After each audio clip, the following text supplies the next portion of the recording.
tungkol sa mga yumaong, mahal natin sa buhay. Palagi ko pong sinasabi ko sa inyo, maaari ninyo silang makausap kung gusto nila kayong kausapin. Or if they have enough energy to manifest or to do the things that they're supposed to be doing for you to be able to see them. Ganun yan. Hindi po ako kasi espiritista, hindi ako tumatawag ng mga kaluluwa ng patay. Kung dumating, dahil nandyan, ina-acknowledge ko naman. Pero hanggat hindi naman hinihiling nung taong kausap ko na gusto nilang makakausap yung namatay na, yung maon nilang mahal sa buhay, hindi ko po binabanggit. Yung 3 a.m. Alam mo, Christian, ang 3 a.m., holy hour yan. Holy hour, at the same time, alam din ng devils yan.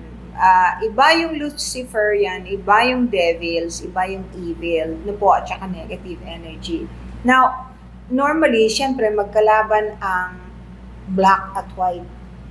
Dahil holy hour yung 3 a.m., nangihingi ng panalangin ng langit, tatapatan nyo ng dark energy o ng hindi magandang mga espiritu, yung mga negative energy, manggugulo rin sila. At gumagawa rin sila ng ritual na katulad ng ginagawa ng mga maka-satanismo. Kasi meron pong satanism.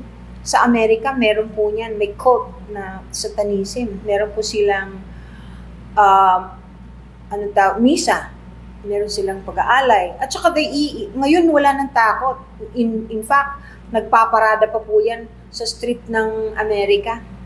Kaya sana kayo po, huwag kayong mag-iisip ng kahit na anong bagay na negative if you can help it. Kasi yun po ang kulay na iikot sa inyo. At saka pag puro negatibo po kayo, yung naa-attract po ninyong energy, negative din. Siyempre, alangan namang nag-iisip ka ng masama. Tapos yung white light ang lalapit sa'yo, siyempre hindi. Kaya, yan.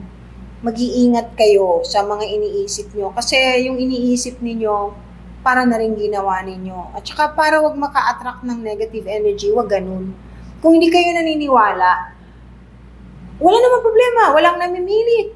Pero wag kayong mambastos. Kasi lumilitaw ang tunay ninyong pagkatao at kung anong klaseng kulay meron kayo. O tungkol po sa albularyo. Sige, total na pag-usapan yung tungkol sa albularyo.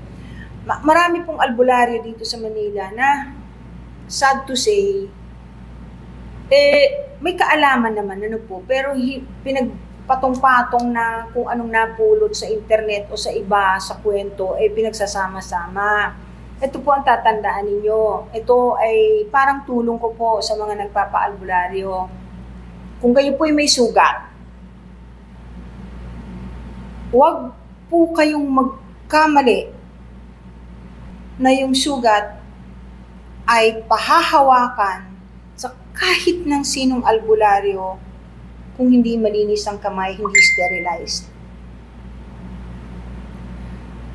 Kasi kahit po gaano kagaling ang healer, kung open wound, kung bukas na sugat, ang tatapalan ng mga bagay na hindi sterilized at hahawakan yung bagay na ididikit dun sa sugat ninyo, mai-infect po kayo. So, iiwasan niyo po din yun. Okay lang po yung healing energy, yung ganyan, o kayong hilot-hilot. Pero pag meron pong sugat, wag. Wag ninyong tatapalan ng kung ano-ano. Wag po. Pwede po yung tubig na hinihipan, inuurasyonan, dinadasalan, pwede po yon. Pero yung hahawakan ng sugat, wag po. Kasi it's detrimental as far as I'm concerned. At totoo po naman ito na lahat ng sugat, pag nalagyan ng dumi, ng bakterya, ay magkakaroon ng infection na maaring lumala. Any share po sa pangontra na kahit ano po sa masama. Prayers. You have to be strong-willed also. Kailangan yung faith mo ay malaki pa sa'yo. Kung naniniwala ka na kaya kang iligtas ng faith mo, maliligtas ka, Pero that's a combination of a lot of things. Kasi hindi lang naman nakukuha yan sa dasal. Dahil ang daing pare na hindi maganda, na dasal ng dasal, sa simbahan pa nga nakatira. Pero ang sama ng mga ginagawa, ang dami pong ganyan. So hindi pwedeng dasal lang. At kung magdadasal ka, kailangan buong puso't kaluluwa. Kasi hindi naman po natutulog ang langit, naririnig naman tayo tuwing nagdadasal tayo. Ang pagkakaiba lang, kahit naririnig yung mga dasal natin, hindi lahat sinasagot. Kasi alam din nila yung nagdadasal na lip service lang. Ibig sabihin, masabi lang, in fact, yung nagro-rosary nga, hindi mo na maintindihan kung ano sinasabi dahil napakabilis yung alam mo yung gano'n, masama yun. Hindi naman, wala naman din yun. Kaya wag yun. Yun ang pangontra mo. Pagka meron kang pakiramdam na may hindi magandang spirito sa bahay mo, sa paligid mo, magsindi ka ng kandilang puti o bumili ka ng insenso at kamanyang magbaga ka, tapos i-sprinkle mo dun sa baga para mausukan yung lugar. Walang masamang spiritong hindi takot sa insenso at kamanyang. Ang katawan po ng tao ay napakatalino at perpekto ng ginawa ng langit, ng ginawa ni Ama. Lahat yan, alam kung ano ang gagawin at nag-uusap-usap ang puso, nag-uusap ang kidney, nag-uusap ang spleen, ang liver, at saka ang brain.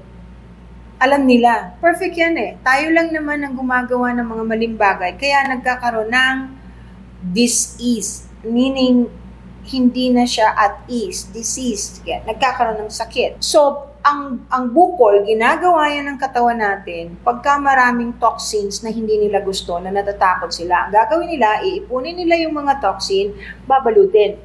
Yun ang nagiging cyst. Babalutin nila yon. Kung minsan, mas maiging hindi ginagalaw yon, kasi kung minsan, kapag malakas ang resistensya mo, kusa namang mawawala at matutunaw. Ngayon, kung cancerous yun, tapos binugbog mo ng binugbog na basag, imbis na makontain, kakalat, mapupunta sa bloodstream. Dapat po bang ipagtirik ng kandila ang mga patay? Oo naman, if you want to pray for them, and for anything, I mean, any kind of prayers, kung meron kayong wishes na